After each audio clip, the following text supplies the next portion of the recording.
Армысыздар, құрметті көрермендер. Біздің жобамыздың тақырыбы брекет жерін орнатуға арналған көрсеткіштер, түрлері және күтімі.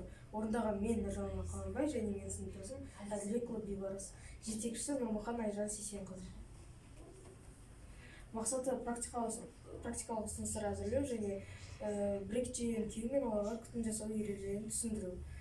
Жоба міндеттері брекет жүйелерінің жағымды және жағымсыз әсерлерін түсіндіру және брекет жүйелерінің жағымсыз әсерлерін қалай азайтуға болады.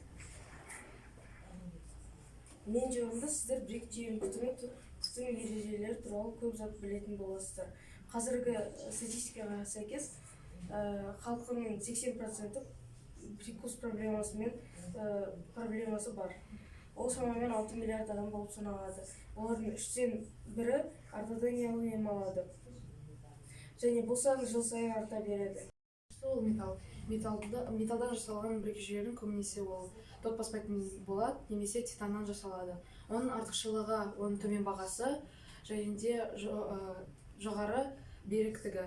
Оның және де соңғы ерекшелігі ол аллергия реакцияларына болдырмауы. Кемшіліктері төмен эстетикалық қасиеттері. Келесі композитті пластикалық жақшалар. Оның кемшілігі ол сынғыш және де оның емдеу ұзақтығы бойынша ол өте кішкентай болып келеді. Сонда оны 12 ай ғана киюге болады және оның түсі өзгеруі мүмкін. Келесі қыш. Оның кемшілігі ол сынғыштық және қаттылық. Оның артықшылығы оның түссіз және ол мөлдір болып келеді және оның түсі өзгермейді. Сапфир. Сапфирдің артықшылығы ол пластиналардың басқаларға көрінбейтін мөлдірлік. Кемшілігі үлкен өлшем және де жоғары құны. Соңғысы ол алтыннан жасалған брекет жүйесі. Алтыннан жасалған брекет жүйесі ол қымбат болып келеді және де ол осы алтыннан жасалған брекет жүйесін киген адамның мәртебесін көре аламыз. Брекет жүйенің бекіту орны бойынша екіге бөлінеді. Ол вестибулярлық және тілдік. Вестибулярлық ол тістердің ерін және иек жағында орналастырады, ал тілдік болса тістердің іш жағында орналастырады.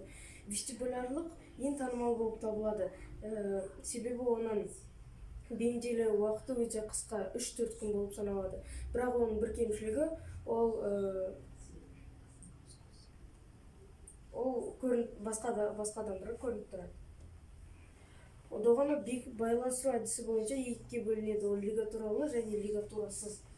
Лигатуралы брекеттер бекіту үшін арнайы резинка керек. Ол резинкалар брекетте тұру үшін брекетте арнайы қанаттар жасайды. Ал лигатурасыз брекеттерге ешқандай резинка керегі жоқ. Оларда арнайы құрылғы бар. Ол құрылғының аты клапан. Ол клапанды ашып және жабуға болады. Жақшалар. Егер 10 немесе тіпті 5 жыл бұрын ортодонтиялық сферада жұмыс істесеңіз, сіз көрінбейтін жақшалар туралы білмейтін шығарсыз. Бірақ сіз бүгін маманға барсаңыз, ол жерде сізге көрінбейтін жақшалардың бірнеше нұсқасын көрсетеді. Брекет жақшаларда тістеріңізді қалай тазартуға болады? Оның арнайы тіс щеткасын береді. Және де осы тіс щеткасымен әр жақшалардың арасындағы санырауларды жуу қажет. Гигиена бойынша әр адам өзінің гигиенасын сақтау керек. Брекет жақшаларында қалай тісіңізді тазартуға болады? Тіс щеткасын күніне 2 рет немесе 3 реттен жуу керек. Және де немесе әр тамақ ішкеннен кейін оның тісіңізді тазалауыңыз қажет. Оның брекет жақшаларда болмаса да ол тістеріңіздің гигиенасын сақтау керек. Әр 3 ай сайын бір тіс щеткасын ауыстыру қажет. Және де әр тазалаған сайын ол 3-5 минут уақытын алу қажет.